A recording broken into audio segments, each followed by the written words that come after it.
welcome to the XP Solutions XP Live webinar. My name is Gavin Fields and I am the Senior Water Resources Engineer here at XP Solutions. Today's webinar is modelling with AR&R 2016 and the webinar is aimed today at obviously our existing users, existing clients, people who are generally interested in stormwater, those who are keen to keep abreast of the recent changes and pending changes to our great industry, people at local authorities and state organisations. So just quickly, for those who aren't familiar with XP Solutions, if this is the first webinar you've seen, well, welcome. But obviously XP Solutions is a software provider for modelling wastewater, stormwater and flood situations. We're very proud of our graphical user interface and we tick through all of the 1D and 2D aspects in our core products, XP Storm, XP Rafts and XP Swim, with the 2D module residing within Swim and Storm. So just a bit of an overview. I'll go through just a quick introduction. I want to talk about the Hydrology and Water Resources Symposium conference that was on, and that's what's kind of triggered us to hold this particular webinar. Go through what is no longer AR&R 2015, but 2016. I go through, what do we have to do, how we do it, and when do we have to do it. That's my plan for today. So to kick off with, obviously there was a book that a lot of the people who I'm sure are listening are familiar with, Australian Rainfall Runoff, and this is the cover from book one of the 1998 modified print for the theoretically 1987 version of Australian Rainfall and Runoff. It's hopefully many of you have read it.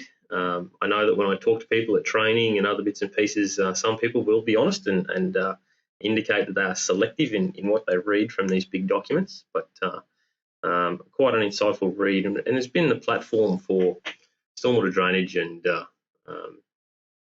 flood estimation at a rural and urban scale for the better part of 30 years. There was a conference, and the conference was last week.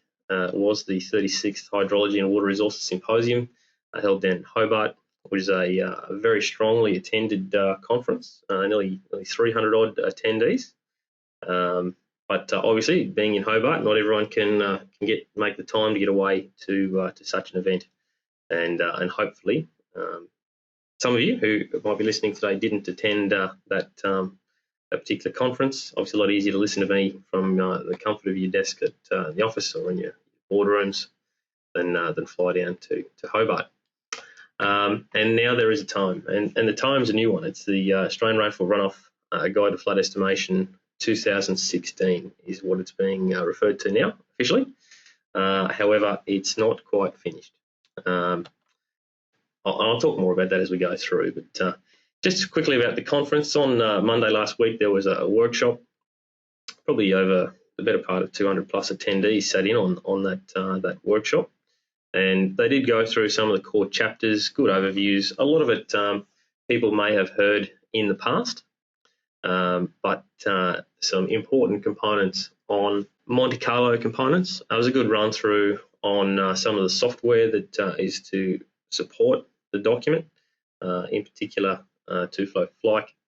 And then we get into the conference itself. Well, there was lots and lots of technical papers for this particular run.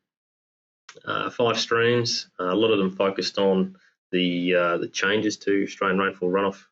Lots on the Monte Carlo section. There was a stream on that, of which we here at XP Solutions, we submitted a paper on the Monte Carlo front, and we'll talk a bit more to that towards the end as well. Lots of discussion over the course of the conference on the regional flood frequency estimation process.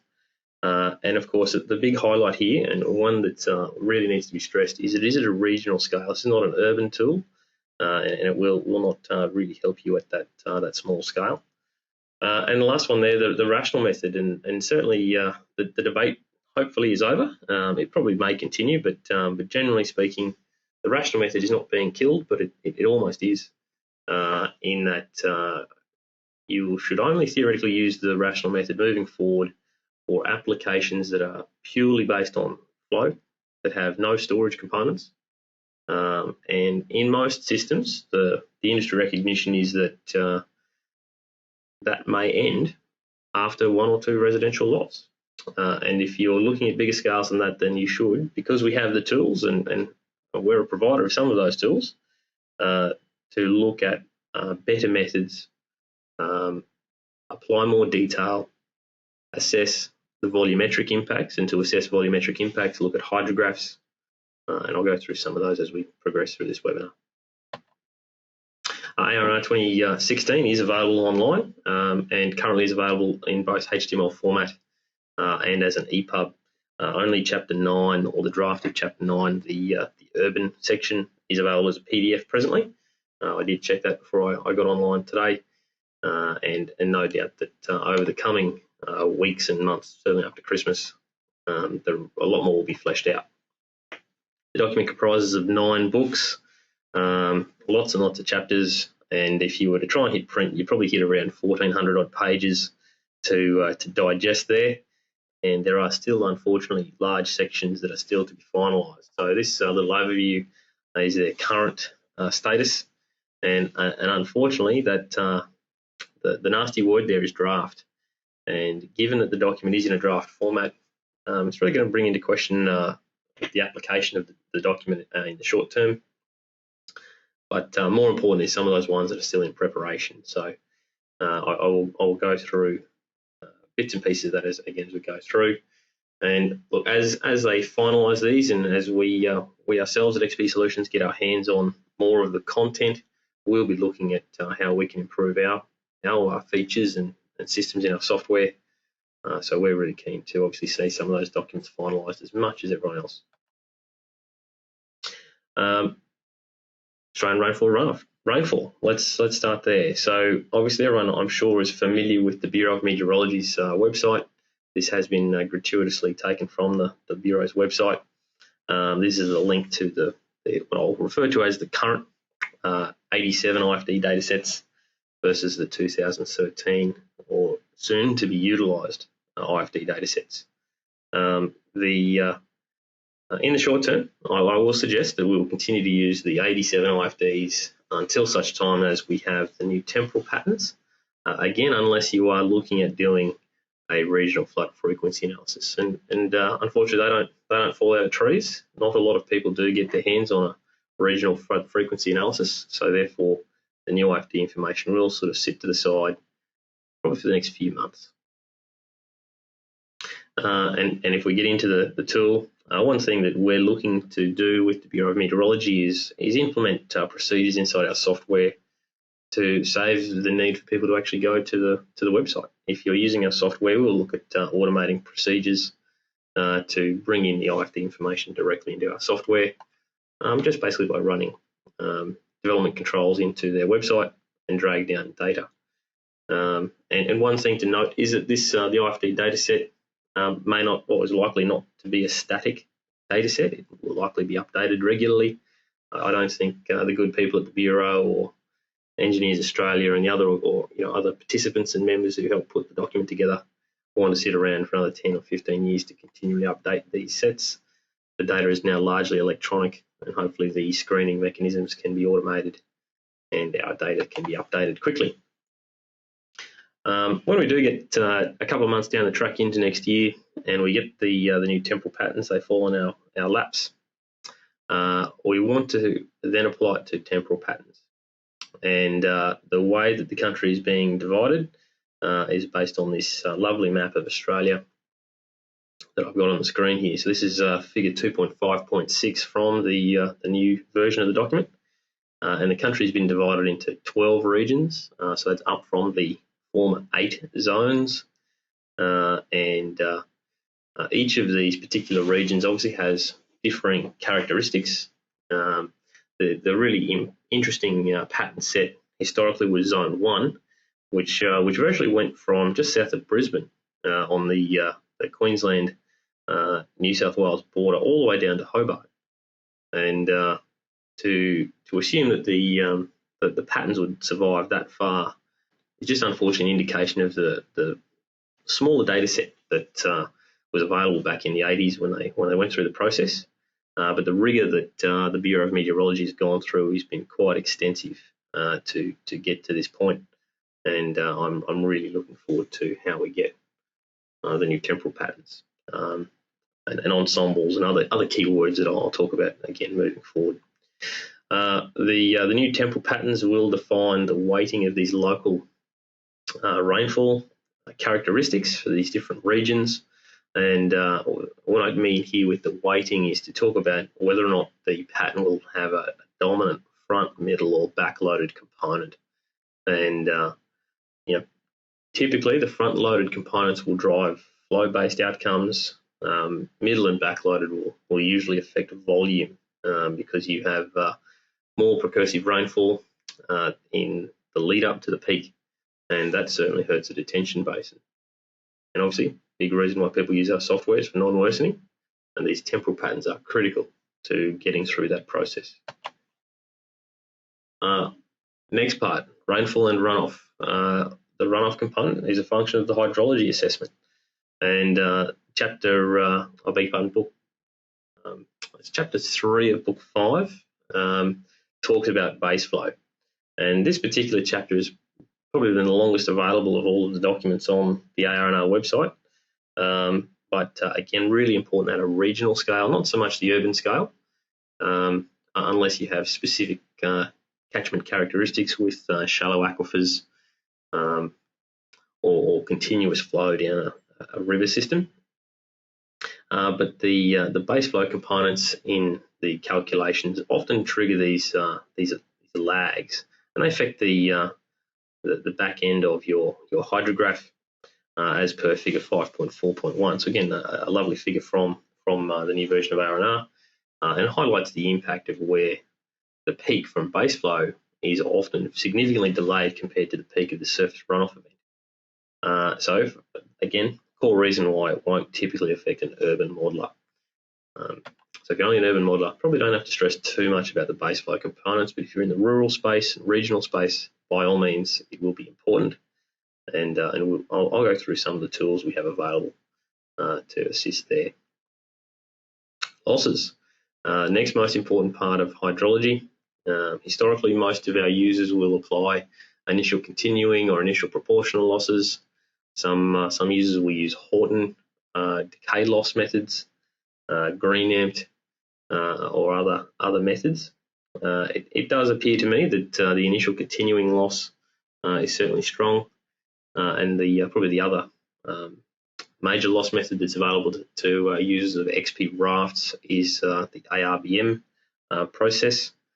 But unfortunately, it's whilst very robust, a bit complicated, and does require a lot more parameters to get it right, and thus why the initial continuing, the simple 2 parameters, are very, very popular, and I certainly believe will continue to do so for the future. But we look at this graph and figure 5.5.5, key characteristics of the calculation of flood hydrograph, does clearly show some core components that in my travels, a number of engineers sort of don't necessarily consider when they're doing their hydrograph calculations, and that's particularly this pre-burst or pre-storm rainfall components. Even in the 87 version of the software, we were supposed to assess or really understand that we were only modelling the burst. So that's that darker blue component, and we'd often ignore the pre-burst component or the antecedent rainfall. And if we have that pre-burst rainfall, well, is there an initial loss? Conservatively speaking, in the absence of information, maybe the answer is no. It's certainly a parameter for sensitivity analysis, but to be conservative, my historical recommendation would be to say zero initial loss, and in that way you're accounting for this pre-burst rainfall. To really address this, the temporal patterns will start to include the antecedent rainfall conditions because we've got a much better data set to assess from.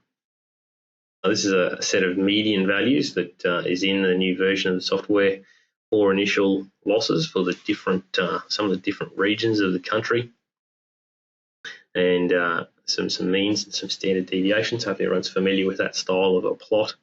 But those initial losses can be quite significant, and so up in the Pilbara and parts of WA, initial losses of 60 millimetres as a median.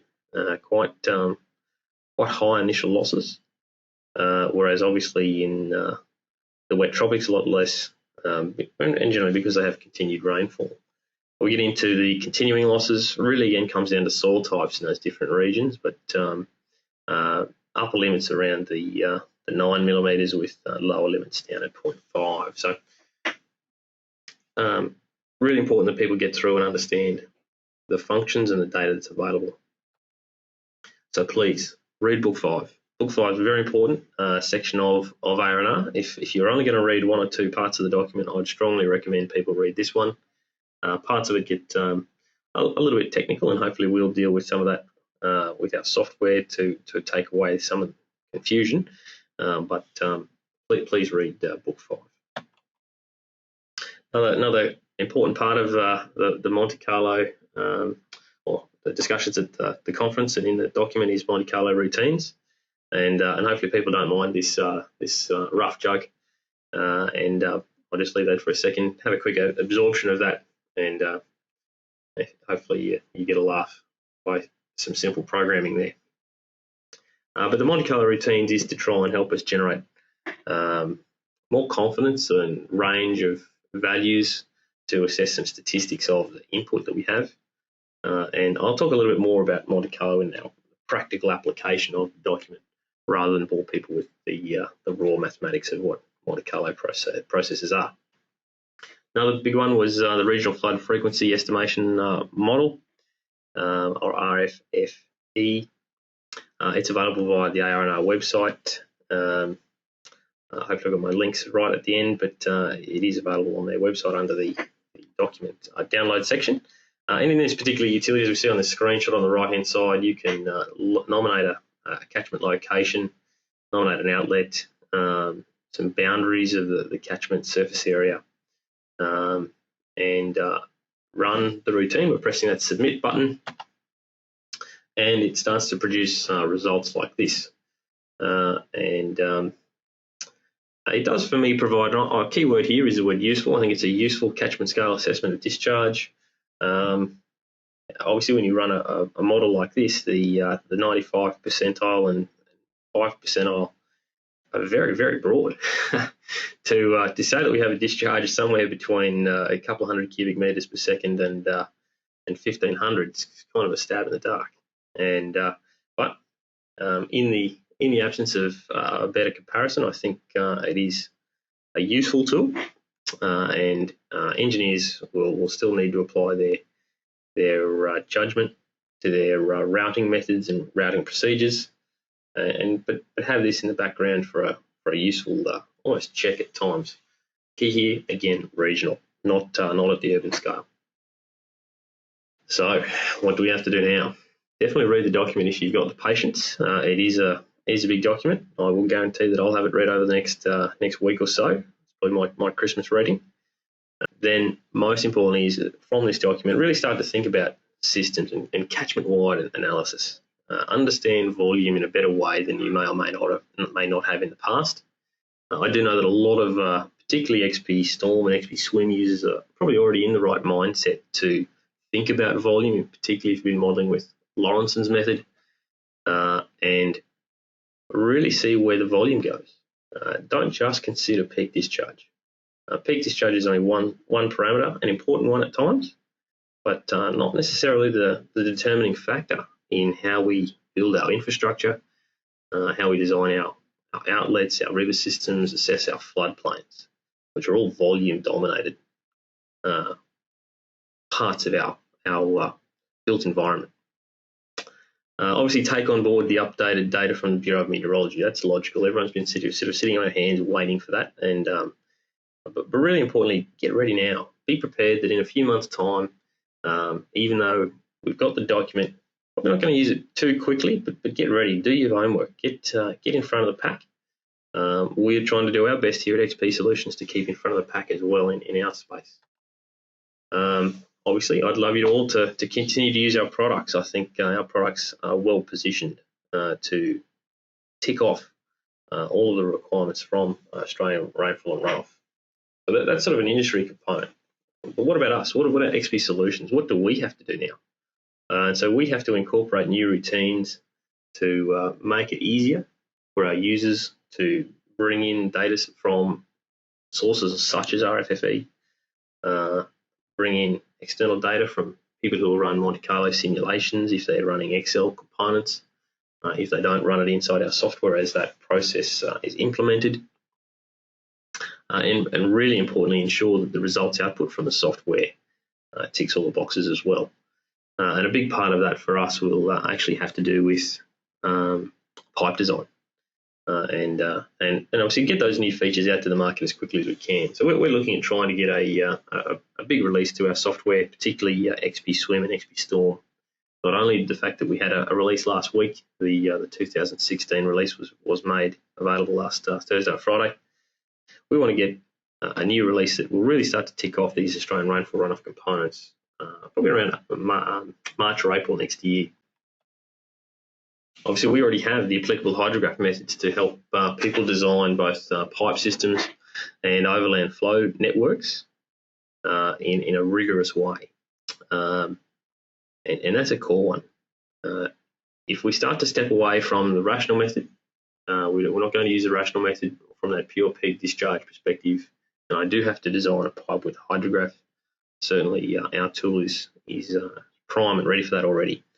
But in terms of output, we're looking at certainly enhancing the longitudinal plotting functions from the software to get to construction grade output. That's a really big push for us, and hopefully that will be out by the theoretical service pack or the 0.2 release of XP Storm and XP Swim 2016. XP Rafts, just on that front, obviously we'll try and tick off the hydrology aspects. Probably won't change too much of the hydraulic entities within XP Rafts moving forward because they are relatively limited. You can do some basic work with detention basins, but by no means would I expect people to accept detention basins from XP Rafts as being designed in great detail.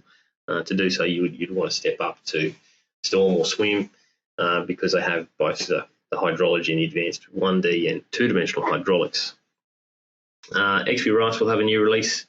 I'm probably going to push that back to after Christmas. There's not too much push to get it out before Christmas now, but it'll be a New Year's present for XP Rafts users. And I'll show you a couple of slides to sort of demonstrate where we're trying to make life a bit easier for people in a few slides.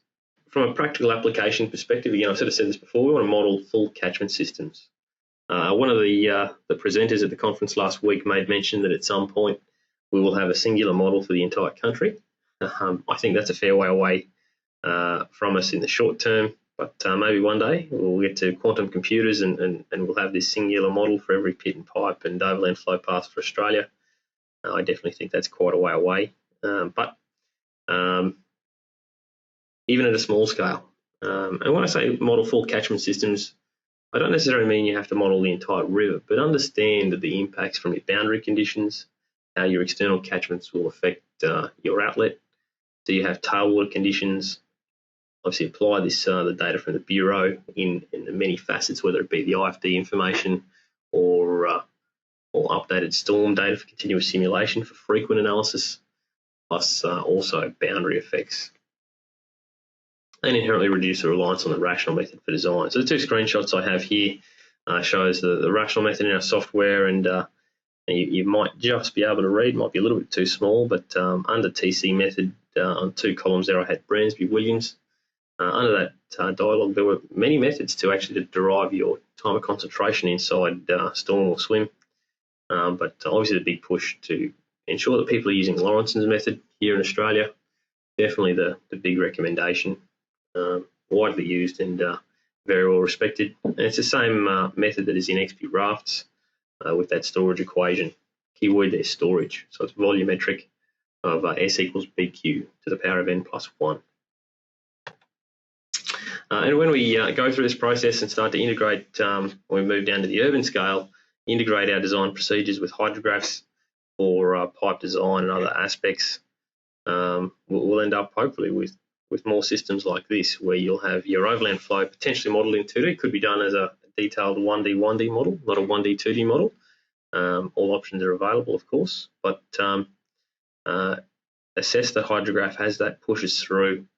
Look at subsurface and surface elevations, discharges, and other bits and pieces from your network, and really take full advantage of what the calculations that are available to the industry are in their current format, taking into account the new changes. And get beyond the design storm bursts. It's a really big point. They talked a lot about this at the conference last week and at previous workshops on the update to Australian rainfall runoff. Really start to consider those antecedent rainfall conditions. Understand your losses in a bit more detail. Again, stress that, book 5. Don't forget that one. And they've also come up with some new routines on boundary condition assessment. If you work in a tidal environment, it's a nice simple routines. They're not extravagant, but simple enough that I think most consultants will rapidly take on board for coincident probability analysis with an online utility, which will try and drag back your coincident probabilities. If you do want to go and do a thorough coincident probability analysis, then by all means do so. It would be better than what is being generally made available, but the procedures are being better documented on that front. So definitely get involved in that space. And over the next few months, I'll look to, I myself or others here in XP will look to run more webinars as the documents are finalised. And the big one that has another change, and we'll probably dedicate an entire webinar to this particular topic, will be the new error reduction factors. Error reduction factors do sit currently inside XP rafts, but they were based on the US procedures that were implemented into Australian Rainfall Runoff 1987. It was a very simple scheme. It was universal across the country, largely based on catchment scale itself, whereas the new data BOMs prepared or analysed gave the ability for a bit more detailed assessment, and localised error reduction factors. And it was a bit unfortunate for the poor people over in Perth. They were often referred to as a bit of a black box in the country. They do have some unique characteristics that need to be addressed. And their error reduction factors do take into account seasonality and some other variability that region does attract with its proximity to the Indian Ocean and the Great Southern Ocean in its hydrology and climate. But those parameters will all be factored into the software, and users will have the flexibility over the coming versions to ensure that if you are working beyond that sort of 10 square kilometre surface or catchment area, that you can apply your error reduction factors in a more streamlined and efficient way. Another part from a practical application is Monte Carlo. Now, the average consultant who is trying to design a subdivision probably wants to ask the question, why may I need to be interested in Monte Carlo? And I think that that's a good question. I don't think that at an urban scale, many consultants will need to worry too much about Monte Carlo. It's definitely more aimed at the rural area modelers, the water authorities who are interested in the variability of their inputs. But what we're doing in the short term in XP Rafts is building a procedure that allows the user to randomly create and assign data from probability distributions. Nasty words, but it will be a relatively streamlined process where we can start to estimate the variability of our parameters. And a simple example, and I'll show a graph on the next screen, which we'll talk about Mannings N. When we look at catchment scale hydrology, typically we'll apply one Mannings value to either the pervious or impervious components of that catchment. But how robust is that singular value? Is a Mannings N value of 0.035, for example, appropriate for the entire catchment? To me, that's short to medium grass. Or what if it's 0.04? What if it's 0.045? Or what's the impact? What's the sensitivity in your output? And when we make small adjustments to some of these parameters, we can end up with these huge combinations. The paper that we presented last week, very simple rafts model, we only modified 6 parameters and generated over 10,000 combinations in that, just by modifying 6 parameters within what we felt were normal bounds. They weren't unrealistic bounds for the parameters, and it takes time to run 10,000 simulations. And so we're looking at, again, procedures to ensure that we can multi-thread these simulations to pull the run times down.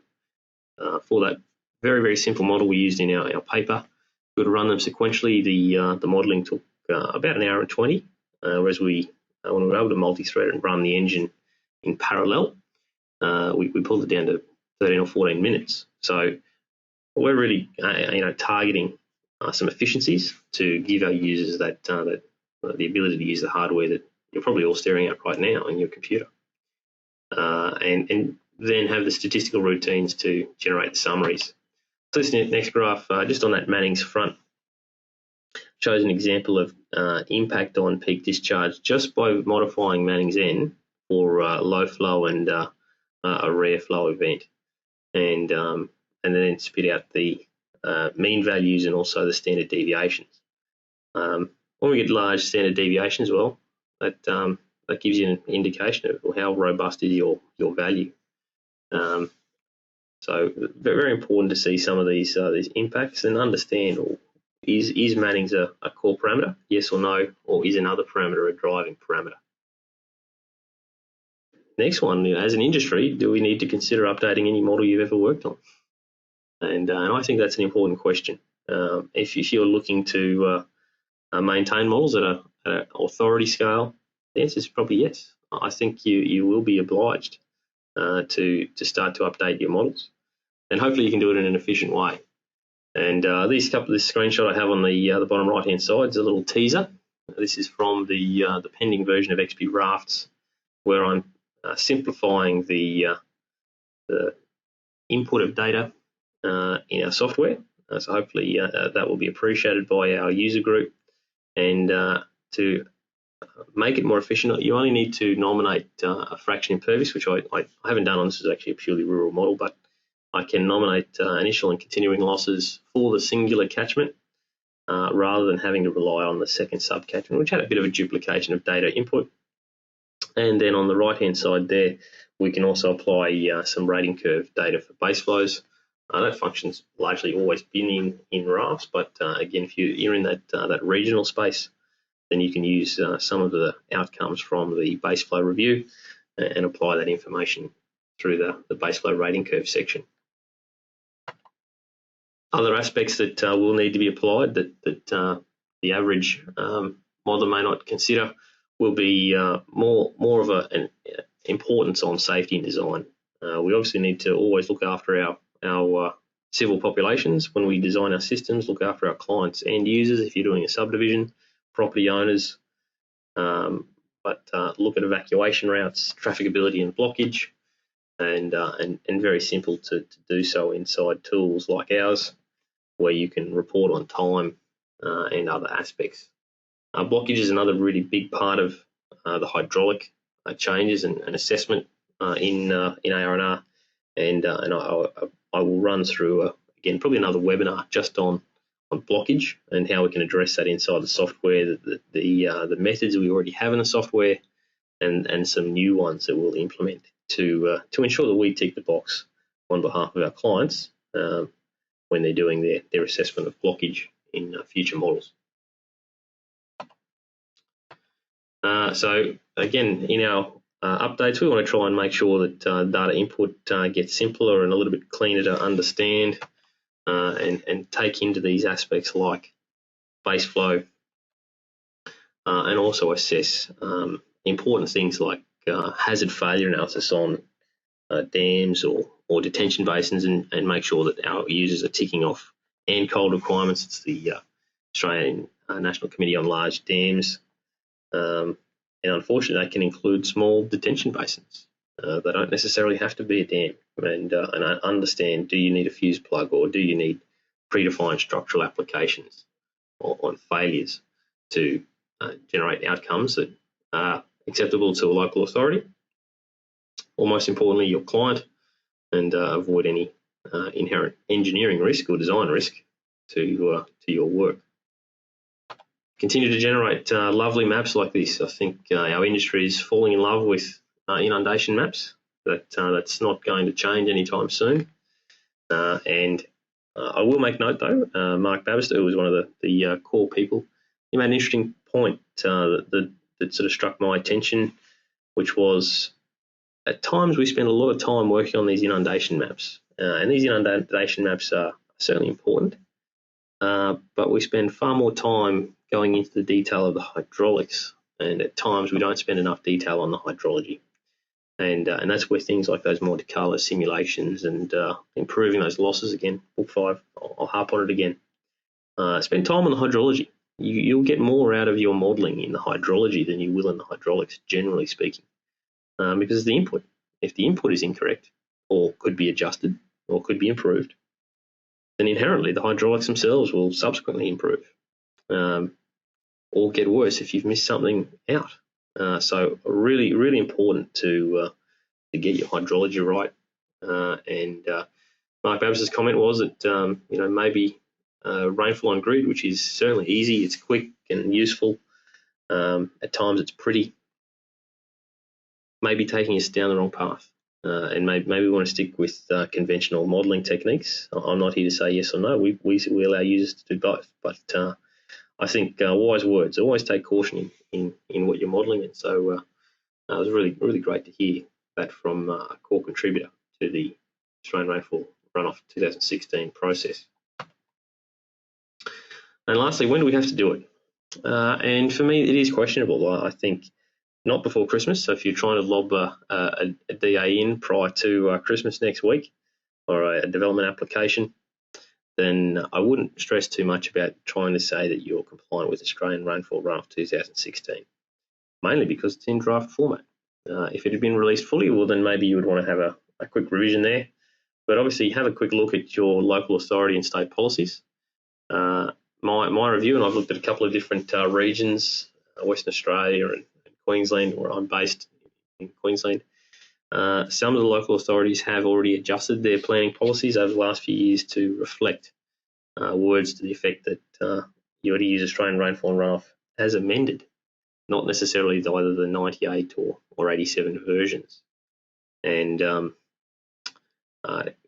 sets legal precedences. There's no legal requirement to adopt Australian Rainfall and Runoff 2016 or even the 87 version until it is written into a policy or a piece of legislation as a referred document. That's when it gets its strength.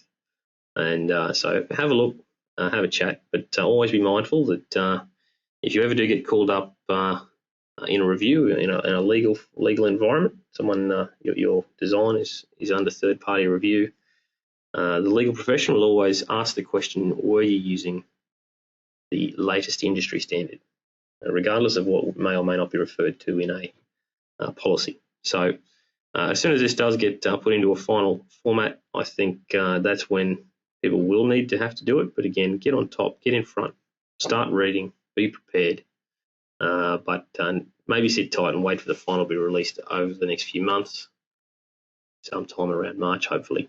So March is going to be a big period, and hopefully we'll follow very quickly behind with some major updates to our software. I think we'll wrap up today's session. It's been great. I think we had the better part of 350 odd people listening today. Really appreciate everyone's time. Don't forget, if you do have more questions, shoot them through to the email ausales@xbsolutions.com, or if you're a registered user, anything through our support portal at any time, and we'll be more than happy to answer. There's probably a couple of small questions that we'll answer directly, and we'll follow people up over the next day or two, just to make sure that everyone understands where we're at, where we see things, and how things will progress moving forward. So again, thanks everyone for your time today.